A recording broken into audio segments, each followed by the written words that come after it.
Okay, to be fair, we all knew sooner or later this card had to get covered on this series. So, the real question is, Crystal Charizard, yay or nay? Well, today we'll answer that question, but before we do, as always, let's roll that intro.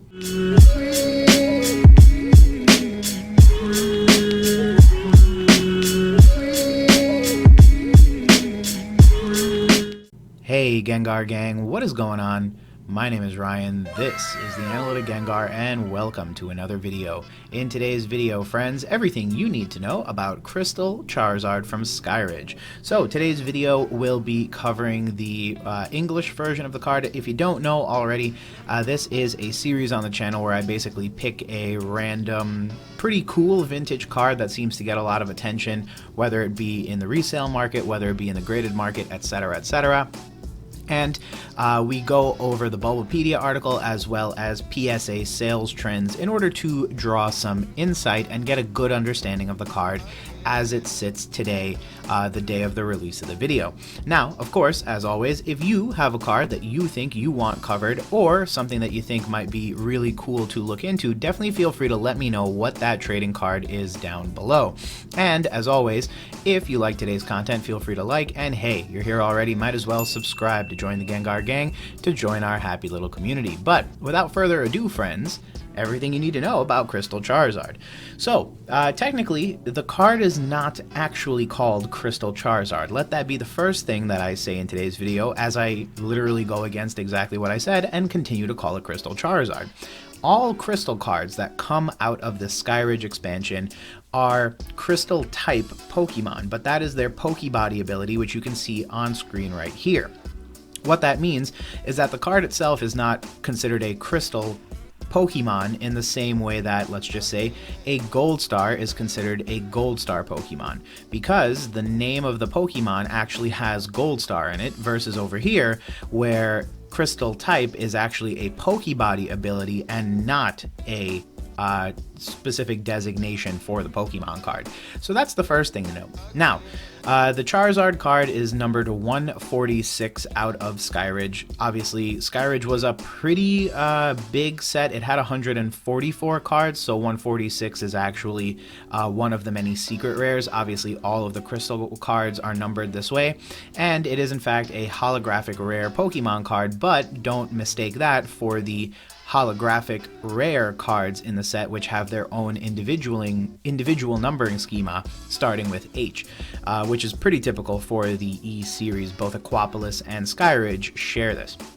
Now, the other thing to note about this card is that the Charizard has two particular attacks, Fire Blast and Dragon Tail. So, you know, personally, this is just me talking out loud. Mind you, I have very little to no actual knowledge of the way that the Pokemon trading card game works or is played, aside from what I learned as a child playing this game.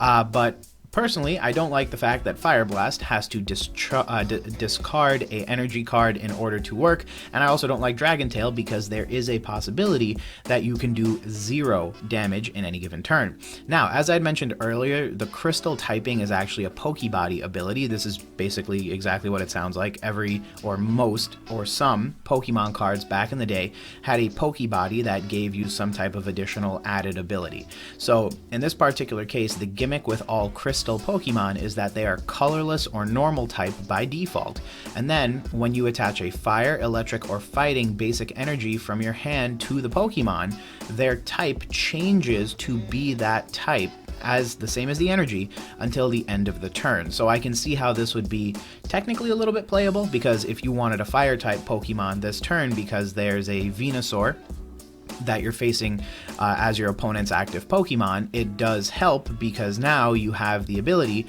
to use a fire type Pokemon, and then it resets at the end of the turn to be colorless, meaning the next turn if they send out a water type Pokemon, you can attach a electric energy and all of a sudden you have a electric type Charizard. So this is actually a pretty cool and interesting little mechanic within the trading card game. I don't necessarily know the history of how widely this was used, but I will say as a vintage collector, collector, these cards have become loved for a variety of reasons. Now, obviously, Skyridge is one of the most popular vintage Pokemon card sets.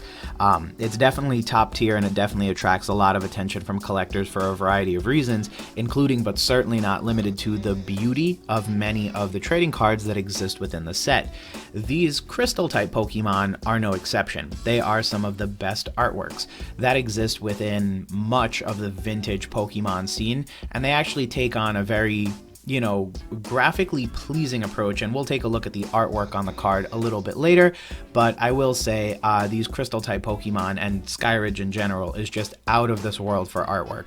If anyone is unaware, I would definitely recommend going and looking at a set list online. There are some really, really pretty cards in this particular set, and that's why I think the set, on top of it being so rare, is one of the fan favorite vintage Pokemon card sets from pre-2009. Now, moving down on the Bulbapedia article, some release information. The card was obviously included in the Skyridge expansion. It was first released in Mysterious Mountains, which is the Japanese equivalent of Skyridge here in the English TCG. It was also released as a reverse foil, A, within the set, but B, also as a jumbo box topper, which was included for the English expansion. So, if you have a random, 50 to 100k lying around and really want a jumbo box topper that's box fresh, just feel free to buy a brand new shiny sealed box of Skyridge, open it up, and you should get the reverse foil jumbo box topper out of the set. And then for a little bit of trivia about those two attacks that we mentioned earlier, both Fire Blast and Dragon Tail are moves in the Pokemon games that Charizard can learn. Ironically enough, however, Dragon Tail wasn't introduced until Generation 5. So what's interesting is that this card is actually a little bit of a forerunner for the video game, because again, Dragon Tail should not have been a move Charizard could learn back here in this Generation 2, Generation 3 era. And it's actually then pretty funny that it has this as a usable move way back then, and then Charizard was able to learn it post Generation 5. So something a little quirky, a little interesting. Again, we like these little fun things here on the channel because, hey, they make the learning experience a little bit more fun, right? And then here is the actual card itself. So personally, I think there's so many cool things going on with this card that it's absolutely trippy. So let's take a look at them. Obviously, it's a Stage 2 Pokemon evolving from Charmeleon. It has 110 HP. Obviously, the artwork is probably one of the most outstanding parts of this particular card. Again, I cannot stress enough how much I really love that sort of battle in action pose that Charizard has, and then the holographic is really, really nice because it only works to fill in some dead space, like right where my mouse is, but it's not like a different type of Charizard card where the holographic is really meant to kind of draw you in. So this particular card is one of my favorite depictions of Charizard, again, primarily because he's really in focus. He's really kind of looking like a really cool starter Pokemon, Dragon type, and even though, obviously, he didn't get the Dragon typing until his Mega Evolution, you really get the idea that he deserves to be in this upper echelon of Crystal Type Pokemon. So again, one of my favorite depictions of Charizard, and I think a lot of people would agree with me that it really is a cool and interesting look at a fan favorite Pokemon. Moving down to the bottom, obviously there is the little text area. So you'll see the Crystal Type with the Poke body. You'll see the two attacks. It's weak to water. Obviously Charizard's a fire type by default, so I guess they thought to include the water weakness there. No resistances, a retreat cost of 4, the set number down here, and obviously the Skyridge set symbol as well. So a bunch of little quirky things that make this card really one of the standouts.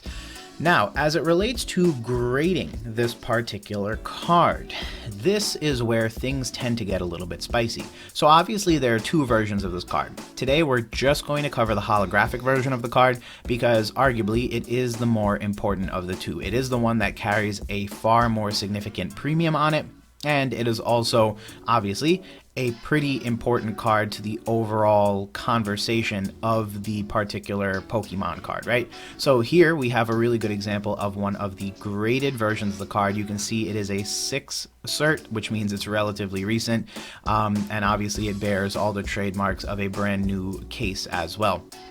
Again, beautiful card, looks really, really nice when put into a PSA graded case. And speaking of which, let's see how many of them actually have been put into a PSA graded case. So you can see here the population report for the card. There are 2 with autographs, which I thought was pretty cool actually. Autographed cards are far and few in between, so it's nice when something pops up that actually has an autograph on it. It's even cooler if it grades a PSA 10 and has an autograph, but many people wouldn't risk both grades at the same time, mainly because if you had this card autographed, there's a good chance it's probably not going to be in perfect condition anyway. There are a bunch of PSA 1s, no 1.5s, interestingly enough, a bunch of 2s, 3s, 4s, and obviously things really kind of kick into high gear right around the PSA 7s. You have 41 of those, 73 8s, 213 9s, and 206 10s. Obviously, we'll talk a little bit about that in just a little bit. But let's scroll down, and you can see a pretty extensive sale history, obviously indicative of, you know, the fact that it's a pretty sold card. So let's talk about those particular ratios now.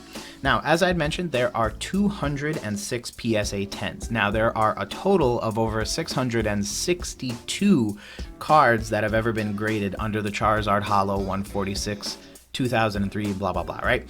So what does that mean? That means that 31.11% of all holographic Crystal Charizards that have ever been graded are PSA 10. For the PSA 9s, there are 213, as we just recently discussed. Those 213 are a total of 32.62% of the population. There are 1.03398 PSA 9s for every PSA 10 that exists. So, what does that mean? Well, if you're a fan of these videos or you are quick with the math, you know that it's very rare that PSA 10s are outnumbered in such a unique way. What I mean to say is, it's usually a situation where PSA 9s are huge gate stopper, right? Right about here is where everything tends to bottleneck. PSA 9s are usually stratospherically larger than PSA 10s, and that's because very few cards ever make it through past the PSA 9s and get to the PSA 10s. And we've seen that with a whole bunch of cards that I've covered, including the Shining Gyarados, including the Gold Star Charizard, and including the Espeon Holo that I covered a little whiles ago. So what's interesting about this particular card is that the fact that the 9s and the 10s are almost identical in number is actually pretty astounding. Now, a couple of things have made me consider why that is. So the first thing that I thought about is, one, this is a card that has a high amount of visibility on it. A lot of people like the Crystal Charizard, and I'm sure a lot of people are submitting Crystal Charizards.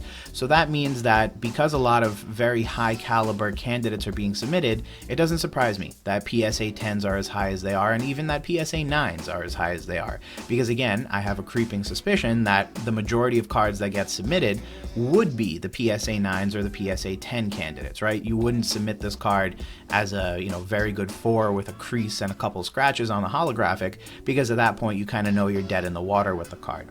The other thing to bear in mind is that 63% of all the cards in the current pop report are either a PSA 9 or a PSA 10.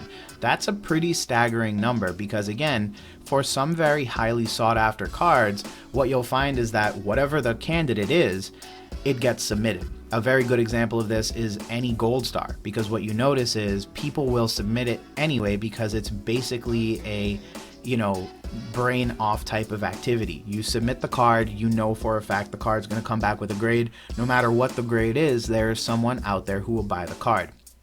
Another great example of this is first edition Charizard, because even as a PSA 4, you're looking at a $4,000, $5,000 card. So occasionally, there are cards that break the mold, even if they should, you know, follow that more traditional sort of population report and population density, and I think this is one of those cards, because we can see that the majority of cards are definitely going to be on the higher side of the bell curve when it comes to the pop report. And then what's interesting is that the PSA 10s are nearly 1-to-1 with the PSA 9s, and that's astounding because normally that wouldn't be the case. Now, the other thing that I thought about when I saw this card is that I don't want to make the claim that this card is easy to grade because obviously any vintage Pokemon card, especially back from 2003, this card being almost 18 years old now, is likely to be a difficult card to grade. But I do think of the cards that probably get submitted, this is one of the cards that is probably easier. It is not a Yanma from Neo Revelation, meaning 90% of the holographic 90% of the artwork isn't holographic. This Charizard takes up a pretty significant amount of space on the holographic pattern, and assuming the card was well kept and assuming the print quality was decent, there's a pretty good chance that it's going to grade pretty high, right? So for a card like this one, although it's surprising that the PSA 9s and the PSA 10s are as high and as in proportion as they are, it doesn't quite surprise me that things are playing out the way they are for this card, because again, there's enough, factors playing into the design of the card that I think you can actually get away with some pretty high quality candidates, even if it's about 20 years later. And the reason I say that again is because Skyridge, albeit a vintage set, doesn't have the same level of print defects and print quality issues that other sets from the past have had. And the other thing to bear in mind is that, again, that artwork is not a lot of holographic when compared to other cards, and those two factors might make this card a lot easier to grade than other cards from the same era or a little bit before this era of Pokemon. Now, finally but not least, let's look at prices. So you can see the SMR guide here, and we all know how I feel about the SMR. I tend to avoid it, but PSA 8s are 4,000, PSA 5s are 5,500, PSA 10s are 15,000. Now, if we're looking at prices by grade, you can see they go up and down the spectrum. I mean, hey, a PSA 1 recently sold for $1,100, so that's not terrible money, and I have a feeling that as sale prices like this continue to pop up, and let's drill down on that super quickly, but as prices like this continue to pop up, we may see more of this card get pumped in. And what I mean to say by that is that if you can literally grade a 1 and make $1,100, then the argument would be, if I can buy this card for $400, regardless of condition, and grade it for $150, there is still pretty much tons of upside when it comes to making some money on this card. And while I realize that's a relatively shallow and purely financial driven way of looking at it, that's unfortunately the main way many of these cards will come to market. Now, the one thing to bear in mind with this is that this is as of 1/25/2021, so the beginning of this year, and that may be tricky, because the one thing to bear in mind is that this price may not be achievable right now in the market we're currently in. Speaking of which, let's look at the 10s, because that'll prove my point even more so. If we look back to around the same time, this card was going at auction on PWC, RIP, for about $19,000. It actually went up as much as $21,000 in February, and then the price slowly throughout the year came down. So now you have Rusty over at TCA Gaming selling it back at the end of Q3 of 2021 for about a $6,000 difference between, contained within one calendar year. So something to bear in mind, right? This card, much like many other cards, went through a vintage spike, which saw tons more activity and tons more visibility on these cards. And then, of course, it is now cooling off, and it has kind of, I wouldn't say bottomed out at $15,000. It will remain to be seen if, X, Y, and Z random eBay seller sold this card, if it would have gone for less money. I think that's part of the reason why Rusty sold this card, right? Because Rusty, TCA Gaming, will command a slight market premium. Someone else selling the card may not. And so that's why I think it's going to be interesting to watch, because one of the things that I'm painfully aware of is the idea that, the SMR price is usually a little bit higher than the market value. So Rusty's most recent sale price of $15,000, while great, may not be the same price you as an individual may get for the card. And finally but not least, to wrap up the video, we can briefly take a look at the PSA 9s. Same-ish concept, right? We hit almost $7,000 by, no offense, person, but, random eBay seller selling at auction. And then the price has more or less cooled off since, right? We saw it go for 48, we saw it go for 52. So interestingly enough, the PSA 9s did this thing where they bottomed out a little bit earlier. So they kind of hit their bottom right around May, and they've kind of bounced around a little bit and kind of like bobbled a little bit, and you can see that right here in this curve, right? Right here is where they kind of bottomed out. They made a little bit of an uptick, and then they've kind of just like bounced around that price range, right? And I assume they'll stay in that price range for some period of time before we start seeing numbers like this again. I really doubt we're going to see these numbers again for a quick minute, but that remains to be seen. But with all that said, friends, thanks again for checking out another video. At the end of the day, Charizard is a cool card, is a fan favorite Pokemon, and the Crystal version of that card from Skyridge is no particular stranger to all of the fanfare that Charizard commands. So I think it's a beautiful card. I think it's definitely one of the fan favorite cards from the Skyridge set, and I definitely think it's a cool card if you can get your hands on. Obviously, not cheap, but probably a worthwhile investment. But with all that said, friends, I hope you enjoyed today's video, and if you did, feel free to leave a like, and hey, why not subscribe and join the Gengar Gang if you enjoyed today's content and you'd like to see more. It's a cheap, easy, and free way to support the channel, as well as let me know that I'm doing the right thing and bringing content that you guys want to see. But with all that said, friends, thanks again for checking out another video. I hope you guys are having an amazing day, and we will talk soon. Peace.